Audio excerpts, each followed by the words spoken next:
Assalomu alaykum hurmatli ko'ruvchilar. Sharq Turkiston ovozining kundalik xabarlar programmasiga xush keldinglar. Xabarlarimizni yoqtirib ko'rishinglarni umid qilamiz. Men Muhammad Azzat. Tövende dehqonlar xabarlarimizning tafsiliy mazmunlarida bo'lsin.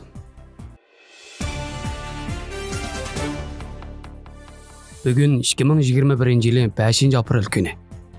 Sharq Turkiston tarixidagi eng ahamiyatli kunlarning biri. Chunki 31 yil burun naq bugungi kunda vatanimiz Sharq Turkistonda barin inqilobi portilgan kun. Bu kunda Xitoy tajovuzchilarining chekidan oshgan zulmiga chidab bo'lamagan Sharq Turkiston xalqi Xitoy tajovuzchilarining planliq tug'ut siyosati ostiga yushiringan bovoq qatlamiga qarshi urush e'lon qilgan kun. Xitoy tajovuzchilari vatanimiz Sharq Turkistonga tajovuz qilib kirgan kundan boshlab Sharq Turkiston xalqiga chidog'isiz zulmlarni qilib kelmoqda. Fursat topsalar Sharq Turkiston xalqini qatlam qilib kelmoqda. Siyosiy rahbarlarimizni o'ltirib, o'rniga Uyg'ursimon Xitoy ruhliq jonivorlarni tiklab qo'ymoqda. Yana ong saviyasi yuqori diniy zotlarimizni, ziyolilarimizni, boylarimizni va san'atchilarimizni shundoqla xalqimiz ichidagi har sinfdan kerakli sarxil insonlarimizni har turli tuhmatlar bilan qaralab o'ltirib kelmoqda. Bu orqali xalqimiz orasida qo'rqinch paydo qilib, bir tarafdan o'ltirib, yana bir tarafdan aldab, xalqimizning yuragini mujib, Xitoylarga xos diktatorlik tuzumi bilan xalqimizning vijdon ovozini bo'g'ib kelmoqda. Mushundaq bir qiyin sharoitda milliy qahramonimiz, qadrli shahidimiz marhum Zaydin Yusuf Sharq Turkiston xalqiga rahbarlik qilib, barin inqilobini boshlatgan. Afsuski bu haqqoniy inqilob 2 hafta ichida to'xtab qolgan. Chunki Xitoy tajovuzchilari havo armiyasi va qo'rqliq armiyasini to'liq ishga solib, butun kuchi bilan bostirgan. Bechora mazlum xalqimiz o'zlari yasab chiqqan oddiy qurollar va bombalar bilan Xitoy tajovuzchilariga taqobil tura olmasligi tabiiy edi. Xalqimiz qurol-yarog'dan Xitoy tajovuzchilaridan tuvan ekanligini bilgan bo'lsa-mu, Xitoy tajovuzchilari tarafidan beshiga kelgan zulmlarga va qatliamlarga chidab bo'lolmay, yetib o'lgicha etib o'ldigan falsafa bo'yicha bu inqilobni boshlagan. Xalqimiz bu inqilobni boshlashda Sovet ittifoqining yemirlish yo'liga ketib qolganligini sezib, kommunizm dunyosi yo'qolishga yuzlandi. Hozir inqilob boshlasak xalqarodan yordam kelib qolishi mumkin degan umid bilan boshlagan. Va shu asosda Pokistonga yaqin tog'larda 2 haftagacha bardoshlik bergan bo'lsa-mu, hech bir davlatdan yordamga erishamagan. Chunki Xitoy tajovuzchilari butun xabarlarni qamal qilib olg'ashqa, boshqa davlatlar xabar tepib yordam berishga ulgurmagan. Barin inqilobi Xitoy tajovuzchilari tarafidan bostirilgan bo'lsa-mu, Sharq Turkiston xalqining uyg'onishiga turtkilik rol o'ynagan. Sharq Turkiston xalqining o'lmaganligini, har vaqt fursat topsalar Xitoy tajovuzchilariga qarshi urush qila oladiganligini isbotlab bergan. Milliy qahramonimiz va qadrli shahidimiz marhum Zaydin Yusuf bu inqilob orqali Xitoy tajovuzchilariga qarshi maydon o'qigan bo'lsa, yana bir tarafdan Xitoy tajovuzchilarining aksli inqilobi tashviqotidan zaharlanib, o'z milliy madaniyatiga til uzartgan, o'zining din an'analarini to'van ko'radigan ba'zi manqurt shoirlarga maydon o'qigan edi. Masalan, Xitoy ta'siriga uchragan ma'lum bir shoir milliy an'analarimizni va diniy urf-odatlarimizni qamchilab, bo'lmas nomli bir g'azal yozgan va o'zini Junxo eliga mansub his qilib, Sharq Turkiston xalqining urf-odatlarini xurafiy deb yaratmay, bo'lmas nomli g'azalida ko'pincha urf-odatlarimizni yerga o'g'an. Buni o'qigan marhum Zaydin Yusuf darhol qo'liga qalam olib, bu bo'lmas nomli g'azalga qarshi bo'lmas nomli bir muhammas yozgan. Marhum Zaydin Yusuf bu muhammasdan g'azaldagi butun buzuq ideyalarga raddiya bergan. Marhum Zaydin Yusufning inqilobiy ruhda qanchalik yuksak ekanligini, dinda va fanda qanchalik yuqori ekanligini bilib olishinglar uchun diqqatinglar marhum Zaydin Yusuf yozgan bo'lmas degan muhammasda bo'lsin. Bo'lmas. Xitoy zolim, Xitoy dushman, uningla o'zlashib bo'lmas. Xitoy makkar, Xitoy xoin, yo'lida yo'l yurib bo'lmas. Xitoy insobi yo'q maxluq, go'zal kunlar ko'rib bo'lmas. Xitoy mal'un, Xitoy arsiz, urushmay, qurtulib bo'lmas. Yo'qotmay yovni bu eldan, saodatni ko'rib bo'lmas. Bu davlatning asli ismi azaldan Sharqi Turkiston. Amas Junxo eli hargiz, dilingni tort razil shayton. Agar senda vafo bo'lsa, bu davlat bir go'zal jonon. Vatan uchun arzigay hatto pido bo'lsa tuman ming jon. Sharaf izzat yetib kelmas, vatan uchun bermisang hech qon. Jiningdan kashmasang, hargiz jonon ko'nglin utib bo'lmas. Xitoy arsiz, bu dushmanni yengish uchun ittifoq lozim.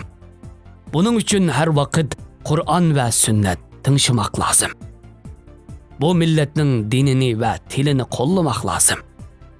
Xitoy mal'unining tangan dinini tillamoq lozim. Inoqlikni asos qilmay, Xitoyni yo'qotib bo'lmas. Musulmonni xurafiy deb yaratmay ko'zga ilmaymiz.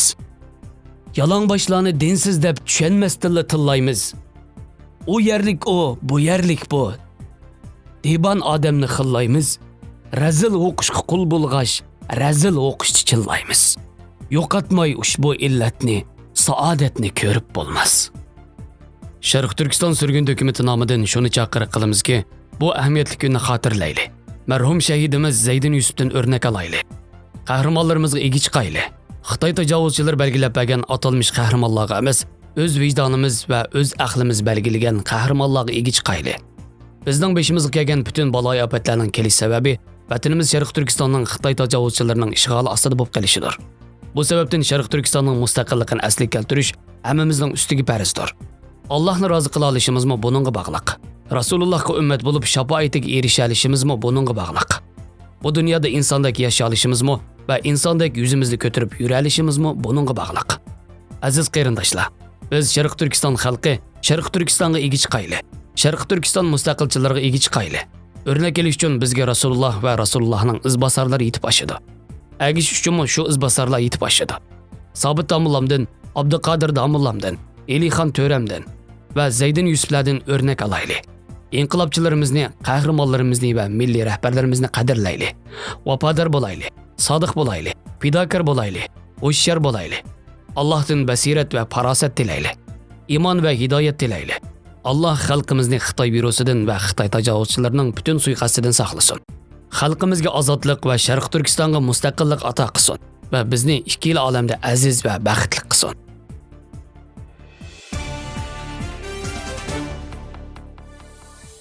Xitoy Kompartiyasining Sharq Turkistondagi qo'rqinchli jinoyatlari butun dunyoga oshkorlanib, rasvochilik nomi purkatgan Xitoy hukumati xalqaro besimga taqobil turish, 2022-yil qishliq olimpik musobaqasini muvaffaqiyatli o'tkazish, o'z obrazini yaxshilab, dunyodan texnik ko'p manfaat olish uchun soxta uchur tarqitish, yolg'on tashviqot berish va ko'zbo'yamchilik qilishni kuchaytirib davomlashtirmoqda. Yaqinda Diplomat jurnalida e'lon qilingan bir maqolada ko'rsatilishicha, o'tgan 2 oyda tadqiqotchilar, aqllar organi, axborotchilar va tor bexatarlik shirkatlari bir necha turli tekshirishlar orqali Xitoyning tor tashviqotida yangi o'zgarishlar paydo bo'lganligini bayqagan.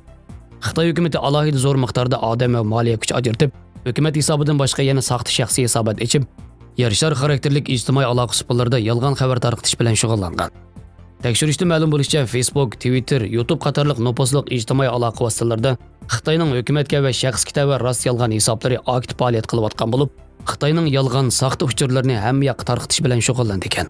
Tor bexatarlik shirkati Grafikaning doklati va ijtimoiy aloqa suhbatlarining o'zini nazorat qilishi ostida Facebook, YouTube qatorliq ijtimoiy aloqa vositalarida kimligi noma'lum, gumonliq abonentlarni o'chirib tursimi, ular yana boshqa yo'llar bilan davomli harakat qilib turgan.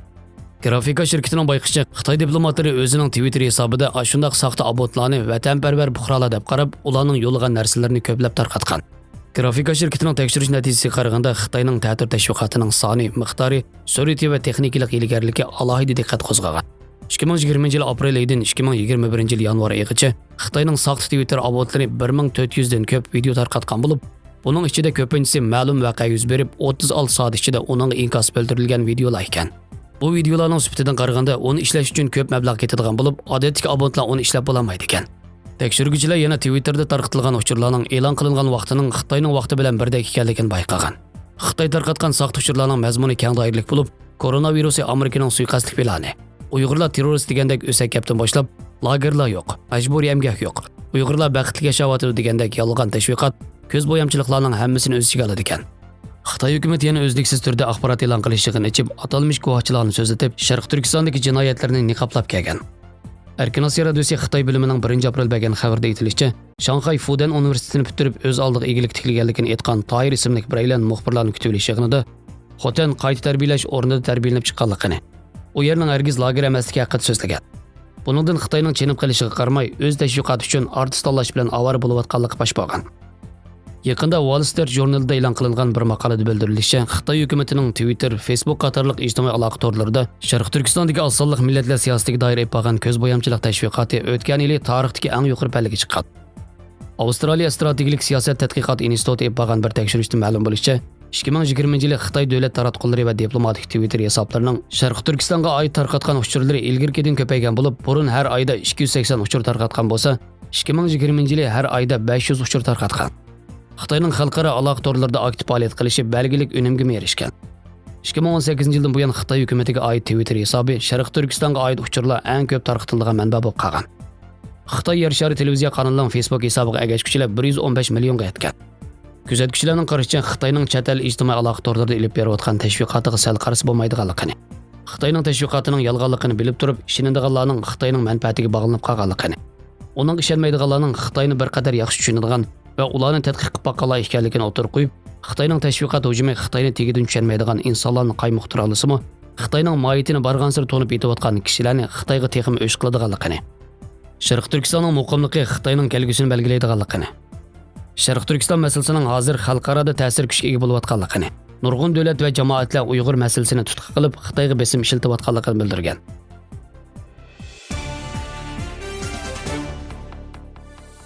O'rta Sharq ko'zi to'ri Islom hamkorlik tashkiloti to'r bexatarlik idorasining Xitoy texnologiya shirkati Huawei bilan hamkorlashishi Uyg'ur jamoatida andish qo'zg'aganligini xabar qilgan.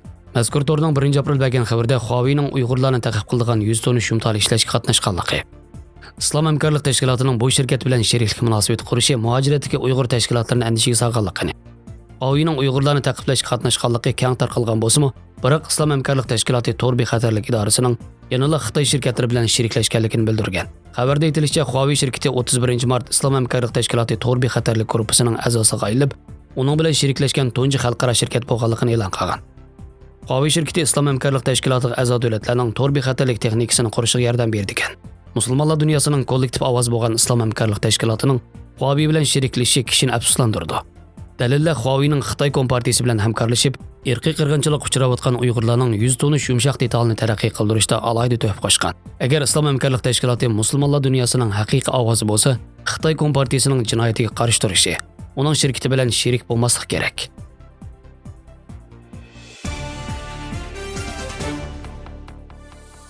Hindistonning chekidan oshgan so'lchil zo'ravon Maochi tashkiloti, ya'ni Mao Zedongning ideyasiga cho'qinadigan va uningga amal qiladigan tashkilot bo'lib, 3 aprel shanba kuni Hindistonning o'rta qismidagi Charchan o'lkasida soqchilar hujum qilib, oz deganda 22 soqchi qazo qilgan. 30 dan ortiq soqchi yaralangan. Necha 10 odam yo'qolib ketgan. Hujum qiluvchilarning yaralanish ahvoli aniq bo'lmagan. Tayvan erkinlik vaqt gazetining xabar qilishicha, bu qatim so'lchil zo'ravon Maochi tashkilotining hujumiga uchragan soqchi qismining Hindiston markaziy zapas soqchi qismiga tava sarxil kubra qismi ekan. Yerlik hukumat buning bu yil Hindistondagi chekidan oshgan so'lchil zo'ravon Maochi tashkilotining eng qonli hujum ekanligini bildirgan. Ommaviy uchurlarda ko'rsatilishicha, so'lchil zo'ravon Maochi tashkilot yana nasonlarcha deb ataladigan bo'lib, Hindistondagi Mao Zedong ideyasini qo'llaydigan va hozirgi hokimiyatga qurolli qarshi turishni tashabbus qiladigan har qaysi siyosiy partiyalar va tashkilotlarning umumiy atalg'usi ekan. Bu tashkilot tunji qatim 1960-yillarda qurilgan bo'lib, taxminan 10 ming a'zosi bor ekan. Asosligi Hindistonning sharqiy va o'rta qismidagi Namrat yezi qishloqlarda faoliyat olib ekan. Mazkur Hindiston kompartiyasi Hindiston davlatining eng chong Maochilar zo'ravon tashkiloti ekan. Uzundan buyon so'lchil Maochilar zo'ravon tashkilotlari izchil Hindiston hukumatiga qarshi har xil qurolli qo'zg'olonlarni qo'zg'ab, tuyuqsiz hujum qilish va yoshirin mina bilan portlatish bu tashkilotning o'rtaq hujum qilish usuli ekan. Hindiston hukumati Maochilar zo'ravon tashkilotini o'zining eng chong davlat ichi bexatarlik tahdid deb bekitib, izchil tozalab kelgan. Va butun kuchi bilan Hindiston kompartiyasining partizanlar rayonini qorshab, bostirish orqali ularning ba'zi rayonini 8000 kub metr doirasidagi 3 o'rmonlikqa markazlashtirgan ekan.